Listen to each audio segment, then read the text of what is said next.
Assalamualaikum warahmatullahi wabarakatuh. Perkenalkan, nama saya Muhammad Ilham Prawiro dari kelas 11 5. Jadi pada video kali ini saya akan menjelaskan tentang proses penciptaan alam semesta beserta hubungannya dengan Islam.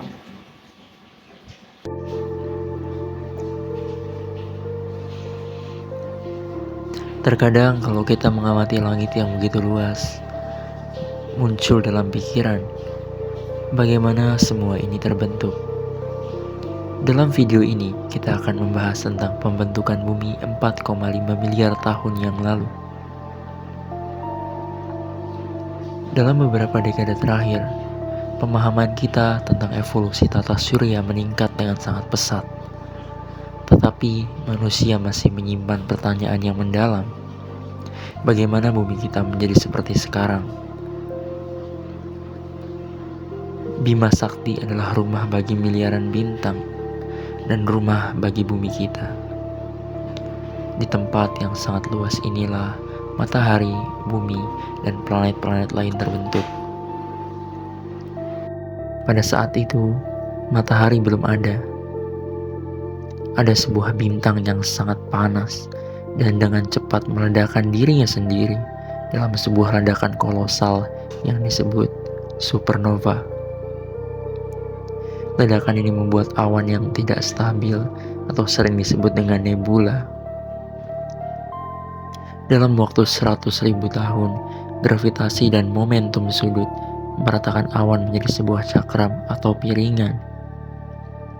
Momentum sudut secara sederhana diartikan sebagai momentum yang dimiliki oleh benda yang berputar atau berotasi. Di tengah-tengah cakram atau piringan ini, molekul saling bertabrakan. Pro bintang berputar sehingga menciptakan tekanan dan suhu yang sangat luar biasa. Bahan penyusun tata surya kita adalah gas dan debu. Jauh di dalam cakram, gumpalan-gumpalan debu dipanaskan dengan cepat dan menjadi tetesan batuan cair yang disebut chondrules. Chondrules ini merupakan material penyusun tata surya kita. Karena gravitasi dan turbulensi, chondrules menjadi menggumpal. Selama jutaan tahun, mereka tumbuh menjadi asteroid, pegunungan, dan akhirnya menjadi planet-planet. Termasuk planet kita. Asteroid sendiri adalah tumpukan puing batu, logam, es, dan material organik lainnya. Kembali ke berbintang, sebuah planet terbentuk dan kemudian muncul matahari di tata surya kita. Probintang mengalami fusi dan menyala melahirkan matahari kita. Namun tata surya masih jauh dari kata selesai. Setelah 500 juta tahun dari menyala, perlahan-lahan ia membuat semua benda langit bergerak ke dalam. Gravitasi matahari yang besar mengguncang sabuk asteroid dan komet yang membuat mereka menuju arah matahari. Dalam perjalanan yang menuju matahari, mereka menghantam planet-planet. Proses ini dipercaya menghasilkan bahan organik di planet-planet, termasuk air, material utama pembentuk kehidupan di bumi kita.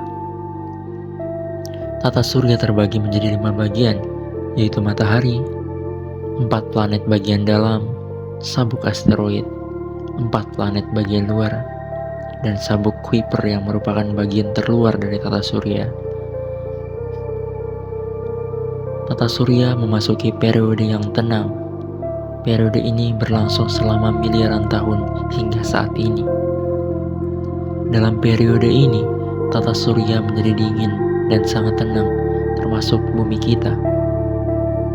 Di dalam bumi terdapat atmosfer dan campuran bahan kimia organik yang dapat mendukung adanya kehidupan. Kehidupan fotosintesis mulai muncul sekitar 2 miliar tahun yang lalu. Bumi mulai berproses hingga saat ini. Suhu hari bintang kita akan mati. Akankah matahari berubah menjadi nebula atau perlahan akan memudar dalam kegelapan? Nah, jadi dari video tadi, kita jadi tahu bagaimana tanda-tanda kebesaran Allah melalui proses penciptaan langit dan bumi. Proses penciptaan langit dan bumi ini juga sebenarnya sudah dijelaskan jauh sebelum ilmuwan menjelaskan mengenai ini dari sudut pandang sains. Al-Quran sudah menjelaskan proses penciptaan langit dan bumi juga alam semesta dalam surah Al-Anbiya ayat 30.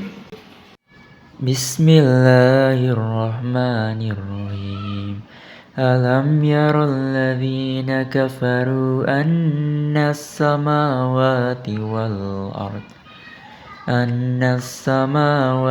wal ard kanata ratqan fafataqnahum وجعلنا من الماء كل شيء حي أفلا يؤمنون. Dan apakah orang-orang kafir tidak mengetahui bahwa langit dan bumi keduanya dahulu menyatu dan kemudian kami pisahkan antara keduanya dan kami jadikan segala sesuatu yang hidup berasal dari air, maka mengapa mereka tidak beriman? Jadi yang bisa saya sampaikan, Assalamualaikum warahmatullahi wabarakatuh.